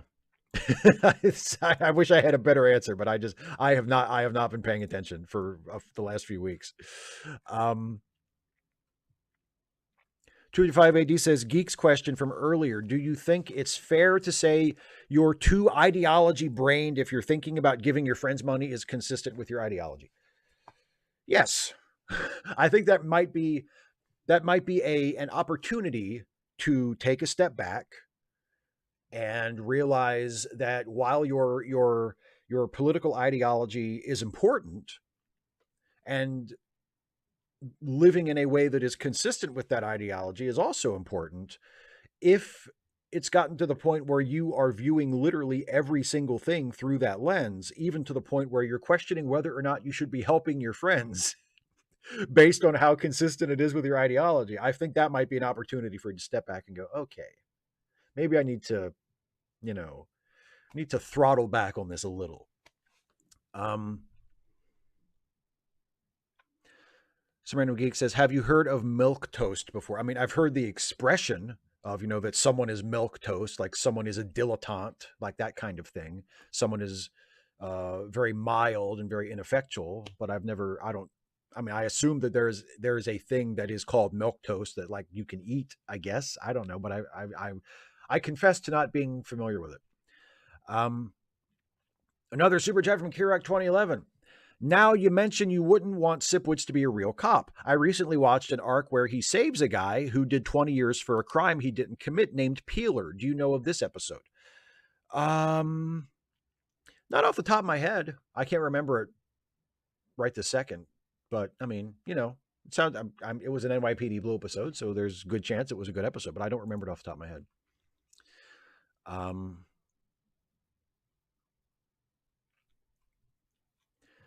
David Colby says the Hellraiser series is one thing, but have you ever seen Nightbreed? It's even gayer and even more trans and even more of a trash fire than Hellraiser, also by Clive Barker. I have never seen Nightbreed. No, I've never seen it. One thing, speaking about like even gayer and even more trans, uh, when I watched the new Hellraiser, and then I talked about it a little with Jason in the uncut section of our late seating podcast. And Jason had not seen it. He had not seen the new one. He's seen the original. And through talking about it with him, I realized that even though the new one has gotten a lot of attention, and deservedly so, for casting Pinhead as not only a woman, but the actress who plays Pinhead is a trans woman, and she's good, like she's fine. But overall, I found the new version to be like way more just kind of standard and middle of the road and vanilla compared to the original. Like we were talking about the original Hellraiser. And whatever you think about it as a movie, whether you think it's a good movie or a bad movie or what, the original Hellraiser is like perverted and kinky and feels like forbidden somehow. Feels like something that you shouldn't be watching, like that kind of thing. I mean, it's not like a porno or anything, but it feels lurid, right? And sort of forbidden. And the new one, I didn't really get that. Like the new one just seemed like, like a slasher movie with kind of an S&M, vibe, but not really like dirty. The original Hellraiser felt dirty, and this one just is like, yeah, okay, you know.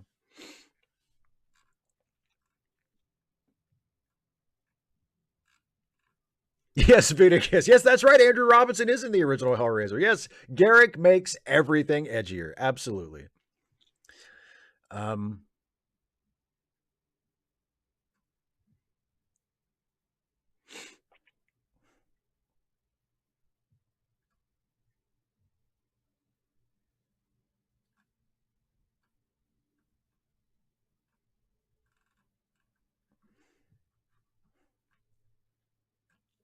Kemp Chalmers says the original Hellraiser scared the shit out of me when I was a kid. That's, the original, and I don't think it ever scared me, but that was a movie that I think I first saw it at a sleepover. My buddy Dave in elementary and middle school, every year on his birthday, he would have a sleepover and he would invite a bunch of us over and we would stay at his house and stay up late and like watch horror movies and stuff. And Hellraiser was a movie we watched at a birthday party one year. And yeah, it was just like, oh, this is a movie for grown-ups, like we shouldn't be watching it. We're getting away with something by watching this. So it was more like that. It never really scared me, but it was the feeling of, you know, this is a grown-up movie, and kids aren't allowed to watch this, and we're getting away with something by watching this. Here's some more super chats from Kirak 2011. Thank you again. Steve, basically the guy Peeler did time for a rape and murder for a girl he didn't commit. This is when Sipowicz first joined the 15th. He later says, I'm sorry, Peeler. I'm sorry. Peeler can't accept his handshake, but his mom says, I can accept it now. Such a powerful scene. I love it to a passion. That does sound familiar. I still don't quite have it in my head, but when you describe it there, it does sound familiar. And I'm sure it's a good episode. CMAC, yeah, I get that. Tried to watch the new Hellraiser last weekend and couldn't finish it because you and your girlfriend were just bored. I watched the whole thing. I was never bored by it to the point where I felt like turning it off. But I watched it and I thought, okay, that's a movie I watched. Like it's fine. It doesn't really. you know, like blow me away, but it's fine. It's a movie, you know. Um, like I said, I thought the new Pinhead is, again, she's fine, but like Pinhead was never really one of my favorite horror movie monsters. Pinhead never really had in either version, the new version or the classic Doug Bradley version, never really had a personality. He was never really a character. He was just like a vibe, a presence, an aesthetic, a tone of voice, like not really a character. He wasn't really funny. He wasn't really scary. He was just a spooky guy who said spooky things. And that's, you know, that's about it. Nothing really to hold on to. Ironic for a guy with nails sticking out of his face. Nothing really to hold on to.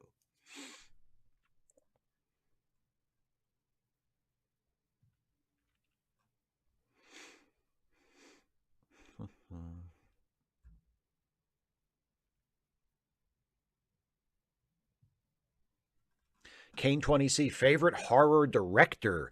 Ooh, Terrence Fisher. Terrence Fisher directed many of the classic Hammer horror films in the 50s and 60s. I would say Terrence Fisher is my favorite.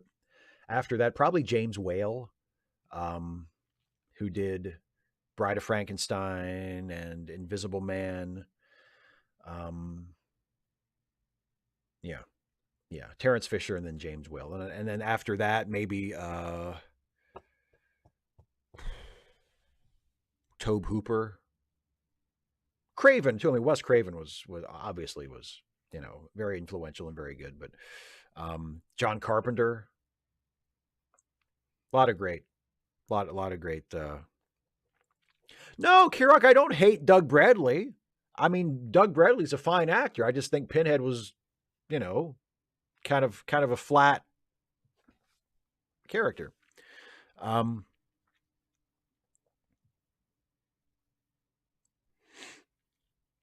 Some random geek asks, "What were the movies that scared me as a kid?" I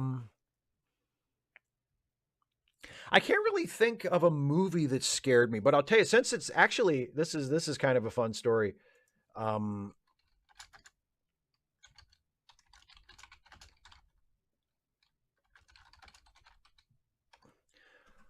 since we've talked about the Bill Bixby Incredible Hulk a few times here tonight, when I was a kid, the Bill Bixby Incredible Hulk would come on in reruns, because by that point, when I was by the time I came along, the show, I think the show actually ended in '82. I think. So by the time I actually saw it, like they weren't, the show was over. It was just in reruns. And I used to get scared when I was maybe 5 or 6. I used to get scared by the transformation scenes when David Banner's eyes would go white and you'd get the music sting, and he would start to change into the Hulk. That used to scare the hell out of me when I was a little kid. So it's kind of fun to remember that and know that eventually I grew up and it became one of my favorite shows. Because when I was little and I would first encounter it, it always scared me. But once I got it, and honestly, it didn't take that long. Probably by the time I was 9 or 10, I was over it, and if the show was on, I would watch it and enjoy it, and it didn't scare me anymore. But when I was little, boy, that transformation scene when he would start turning into the Hulk, that scared me to death. Um, 255 AD says, back in 2020, you told me I was obsessing over Christie's reaction to the Reed accusation. I think you might have realized my toxic tendencies if I had access to right after that. Well, okay, I'll take your word for it. Kane 20C asks, favorite Halloween costume that you wore. When I was in elementary school, I had a different Halloween costume every year. And in 4th grade, which was the year Tim Burton's Batman came out, I was, of course, Batman. In the 3rd grade, I think I was an astronaut. The astronaut costume was pretty cool. I had like a silver jumpsuit and like a gray plastic astronaut helmet that I got like from a toy catalog or something. That was good. Yeah. I think in second grade I was Superman. Yeah, I think in second grade I was Superman, and in first grade I was Spider-Man, or maybe that was the other way around. But yeah, I had a lot of really cool Halloween costumes when I was a kid. But the favorite was probably um, the astronaut.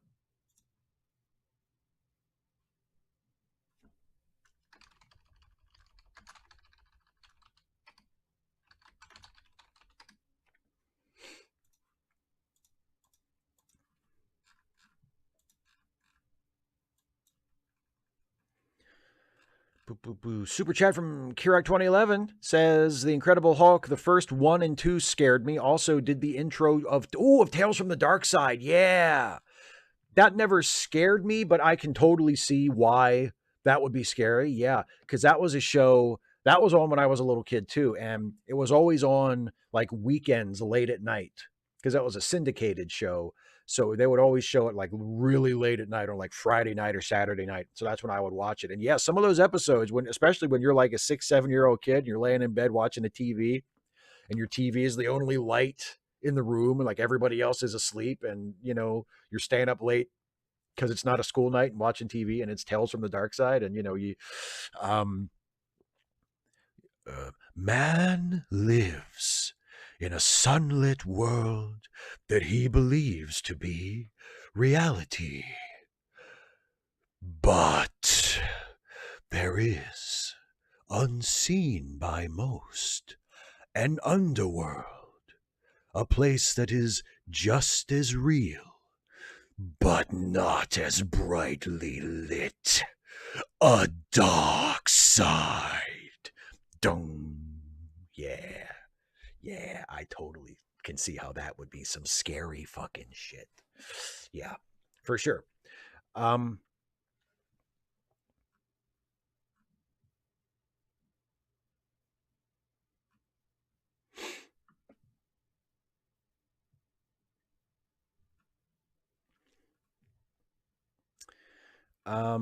20C scenario: the Mercury 7 have a free for all death match to be the first in space. Who goes?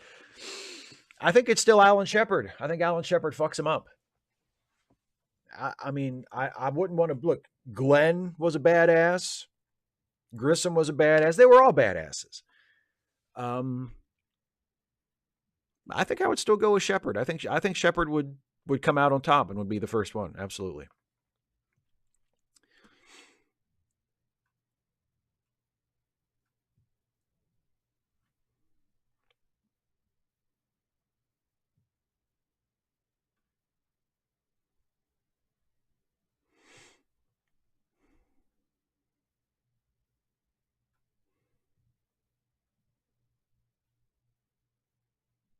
David Colby, I think I remember We're Back. I don't think I ever actually watched it, but I remember seeing a poster of it. My mom worked in our town's video store when I was probably between ages maybe 12 and 14 or 15, something like that. So I would spend a lot of time in the video store, and I remember seeing a poster for We're Back, but I never actually watched it.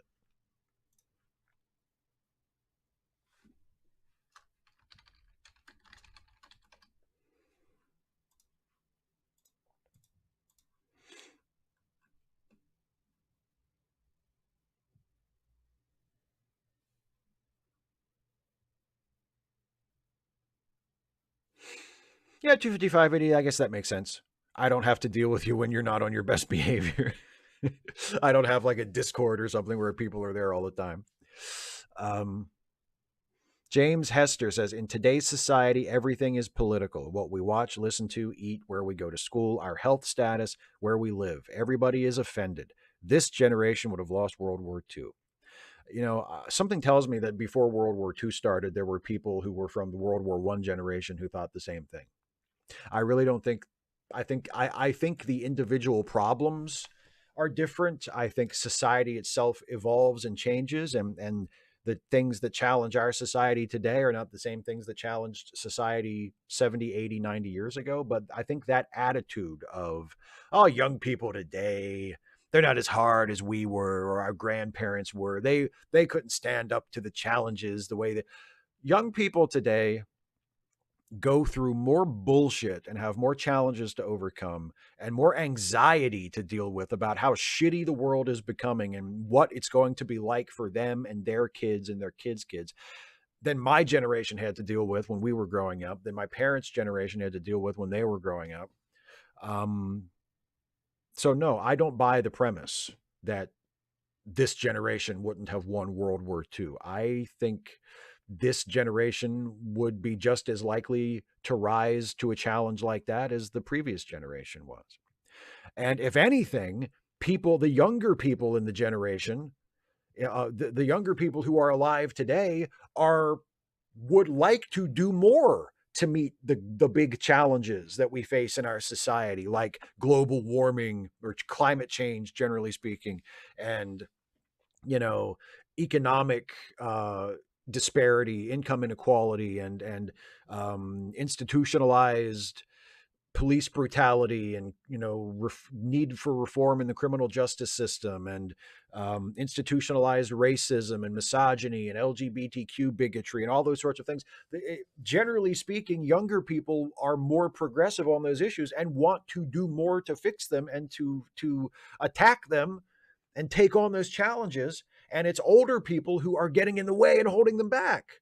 So no, I just don't buy that kids today wouldn't be able to handle a World War II type thing. I see no reason to believe that.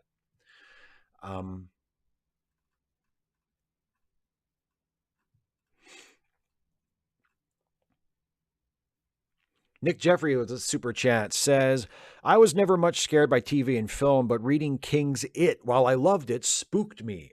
Thought I saw a school sign change to read Derry Elementary. Oh, wow, that's freaky. Yeah, I know. I've never read the book It, but I saw the original, the TV version. It kind of freaked me out. Like it did. I don't know if I would say it scared me, but it kind of freaked me out. Oh, good night, Isaiah. Sinister Intelligence. Kirok 2011. I have not seen the stuff. No. David Colby. As we all know, the 1930s were a famously apolitical time where absolutely zero culture war bullshit talking points existed. Exactly. Like they had a Nazi rally in Madison Square Garden. It was not an apolitical time. No, there is no such thing as an apolitical time. I'm sure, like I said, I'm sure there were people in the 30s, in the 1890s, in any period in history you can think of that were thinking, oh God, everything's so political. People are so offended nowadays. It is not new. It is not new. When the telephone was first popularized in the United States, and you got to the point where there was like a telephone in every home, if you go back and look through newspaper archives, or even if you just Google it, you could probably find there were people writing editorials talking about how the telephone was going to mean the end of civilized culture and mean that people would become more disconnected from each other and would not meet face to face as much anymore, and relationships would change and society would be irrevocably damaged because of the telephone. They said the same shit about the TV. They said the same shit about the radio and the TV and movies, and now they say the same thing about the internet and smartphones and everything else. The complaints never change. The anxiety and the paranoia and the assumption that whatever is new or current is bad, and the kids today have it easy and they're not as tough as our generation or the previous generation, and they couldn't hack it if they faced the kinds of challenges we face. That is not a new thing. Parents and grandparents and just shithead older people have thought that about the younger generation for as long as there have been older people and a younger generation. So I don't buy that premise. Well, thank you, Kirak. I don't know if I've ever even heard of the stuff, so I will keep that in mind.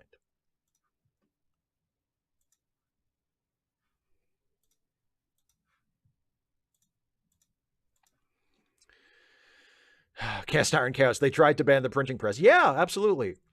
Bye, David.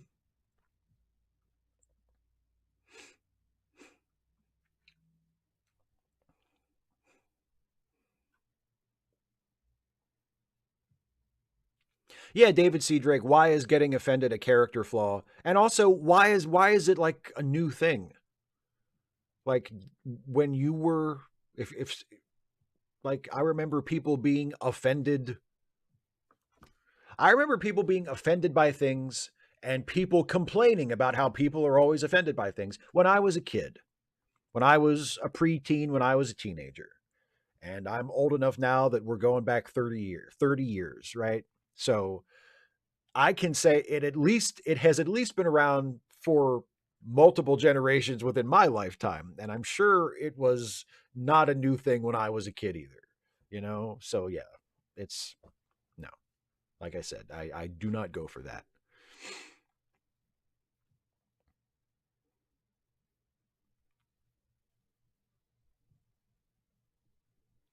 Knit and Crochet Tiger, how about we say this? When people get offended by injustice of any kind, instead of bitching like a Karen, we actually do something positive and creative to help fix the injustice. I'm 100% behind that.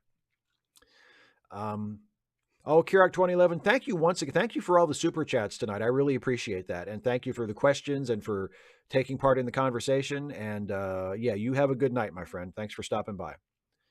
Um, yeah, Kane 20C, exactly. People who say woke today 25, 30, 40 years ago, it was political correctness. It was PC. It was people, everybody's too sensitive. Everybody's too politically correct. It's political correctness gone mad. And now it's wokeness gone mad. It's the exact same complaint.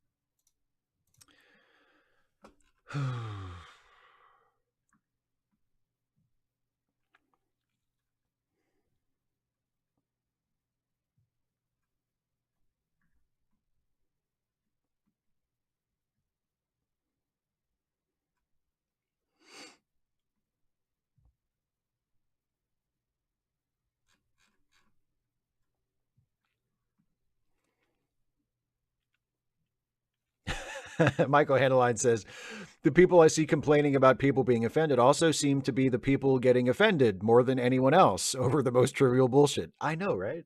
Isn't that weird? Um, yeah, geek, that's a good point. The golden age is always something from 20 years ago. Yeah.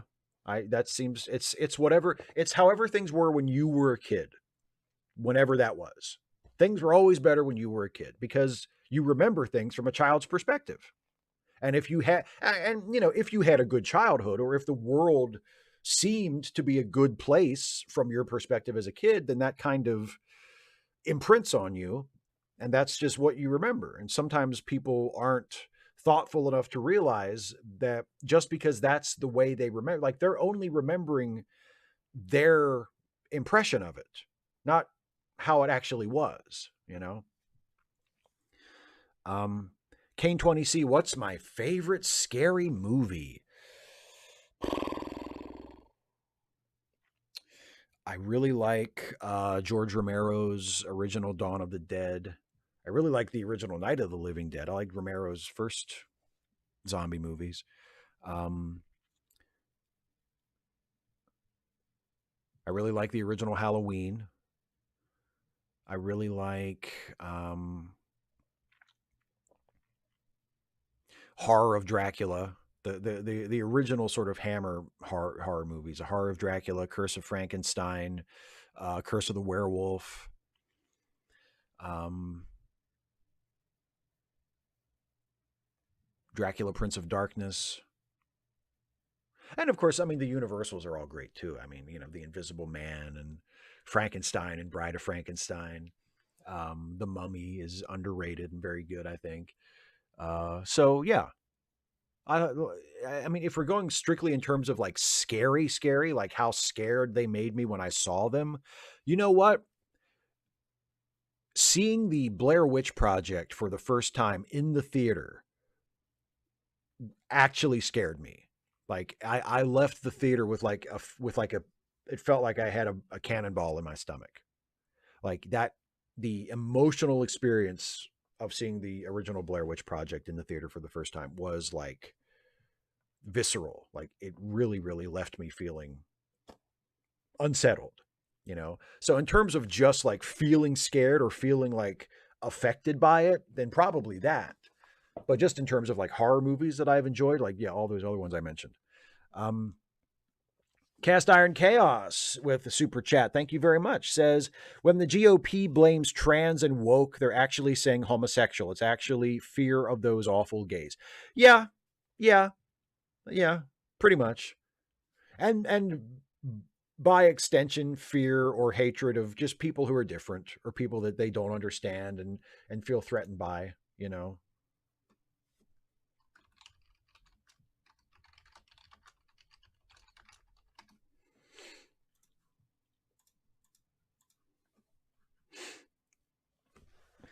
Um, yeah, Kane, if you, yeah, I would recommend, really, I mean, the Hammer horror series, by the time you get into the ones that they were making like in the 70s, I mean, they're all, I think they're all fun, at least, like they're all worth watching. But the early ones, the ones from like when you, what, Curse of Frankenstein, Horror of Dracula, like those are just, oh, god damn, those are good. And the Frankenstein series stays good for a while. Like the first 3 or 4 Frankenstein movies under Hammer are excellent. Um, so yeah, there's a lot. There's a lot of good stuff in the Hammer series for sure. Uh, Nick Jeffrey says, even if a group has blatantly stupid or offensive views, I think the web's tendency to dismiss them with buzzwords, e.g., turf, creates an adversarial environment and blocks discussion. Well, here's the problem: how much discussion do you really need to have? You know, well, and you say, and you follow up by saying, without discussion, you'll never change minds. Um, there are times when I wonder if changing minds is the goal, or with changing minds ought to be the goal. I sort of, and maybe I'm wrong about this, but I have a feeling that there are enough people in the world who either are supportive of, let's just say, trans rights, since that was the example with turf, who either already are supportive of that or are leaning in that direction and just need to be nudged or to be woken up or to be activated in some way, that I don't really think it's worth, on the large scale, spending an inordinate amount of time trying to reach out to people who are committed, dyed in the wool, anti-trans bigots to try and persuade them otherwise. You know, I just don't know. Like, I don't know if it's worth it to try and talk J.K. Rowling out of being a transphobic piece of shit. I don't know if that's really going to get us anywhere.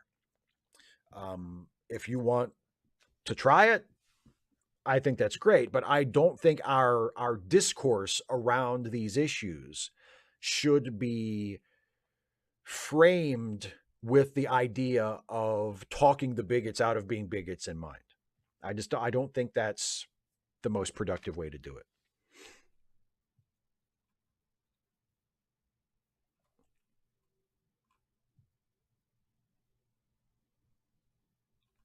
Yeah, Dana, that's a really good point. Living with changed policy results and changed minds. Absolutely. That's one of the reasons I think why there has been such a turnaround with regard to gay equality and tolerance of same sex couples and stuff like that. Now, obviously, as we've seen, there's still plenty of opposition to it, and there's still plenty of intolerance directed toward gay people. I'm not trying to say that it's like that homophobia is no longer a thing, because it very much is. But in the general public, whenever you see like opinion polls and stuff where they say like, what do you think of same-sex marriage, what do you think, do you think gay people should have the same rights as hetero people, et cetera, et cetera, the levels of support are so much higher in the general population than they were even 15 or 20 years ago. And I think one of the main reasons for that is that same-sex marriage, and at least a noticeable measure of gay equality, has been the norm for a while now, People have gotten used to it. People have seen, oh, actually, it's not the end of the world. It's not that big of a deal. It doesn't really fundamentally change anything to give this group of people some more freedom and some more rights. This is fine. There's nothing to be worried about here. There's nothing to be upset about. That does away with a lot of that anti-gay sentiment that there was. So yeah, I do think that makes a big difference. Yeah, I agree with that, Geek. Changing hearts and minds can be part of the process, but it's just one of many tools in the tool. I agree. And like I say, I don't think it's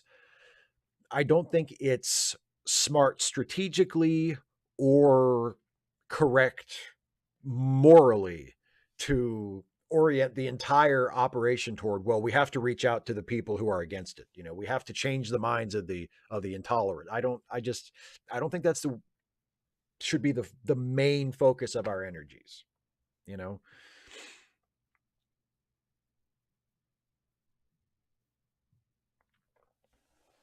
So anyway, it's almost time to wrap up the show. So I'm going to still have an eye on the chat, but I'm going to switch over from the chat on screen here just to me. Hello.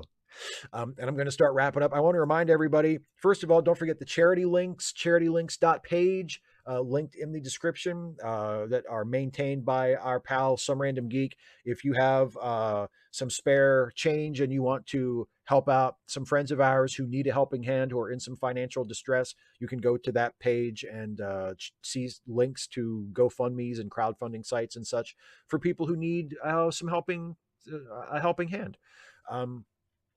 Kane 20C favorite Halloween candy. The little snack size, like the Hershey minis, especially the little Hershey dark chocolate minis. Oh God. Anyway, if you want to help out my channel and my work here on YouTube, don't forget that I have a Patreon, patreon.com/Steve Shives. And also you can support me if you don't want to become a patron by simply clicking the join button right here on the YouTube page and becoming a channel member. They have equivalent benefits, and one of the benefits of both, whether you become a patron or a member at any level, is you get to submit questions ahead of time for these Ask Away live streams, and I answer those pre-submitted questions from patrons and members first thing on every Ask Away live stream. So if you enjoy my YouTube work, if it means something to you, if you are entertained by it or find it useful in any way, and you can afford it, I would very, very much ask you and love it if you could become a patron or a member, because I could not do this without you. $1 a month, $2 a month, $5 a month gets you a shout out during a Trek Actually video. But whatever you pledge to support the channel and support my work is greatly, greatly appreciated. And I am so thankful to everybody who already is a patron or a member, and everybody who is going to become one in the future. That's awesome. I love you guys and girls, everybody of all genders. I love all of my supporters, and I couldn't do it without you. Also, don't forget, in addition to the YouTube thing, I saw another super chat pop in, actually. Cast Iron Chaos said the Krypton Science Council were Republicans. I will take your word for that. It doesn't matter anyway. Now they're fucking dead. In addition to the YouTube thing, I'm also featured on two awesome podcasts. There is the Late Seating Podcast, which is a movie review podcast I co-host with the amazing Jason Harding, where we take a look at classic films, give them a fresh review, and see if they deserve whatever their reputation is, be it good or bad. Our new episode, our Halloween episode, just went up today. It is our review of the 1977 Japanese horror comedy House. So check that out. And of course, the other podcast is the Ensign's Log, the Star Trek themed comedy podcast that I am on alongside Jason and our very own Dana Cole, where we play low-ranking officers serving aboard a certain Federation starship as it carries out its continuing mission. A new episode of the Ensign's Log goes up next Friday, so I hope you'll check that out. And of course, the most recent episode is up for your listening pleasure if you have not checked it out yet. If you like the Star Trek stuff I do here on YouTube, and especially if you like funny Star Trek related stuff, Star Trek related comedy, and you haven't checked out the Ensign's Log, I highly recommend it to you. I think you will really enjoy it. And also, don't forget, tomorrow on Dana's YouTube channel, She has her bi-weekly Saturday 6 live stream where she will talk for probably usually about 45 minutes to an hour about some of the good things that have happened, both in the world and also in her own personal life. And it's always a fun show. I'm always there in the live chat. We have a nice group of regulars who come and watch Dana talk about the 6 things that have made the list this time. So the live stream is on Dana's channel tomorrow, starting at 6 p.m. Eastern time. It is linked in the description of this live stream.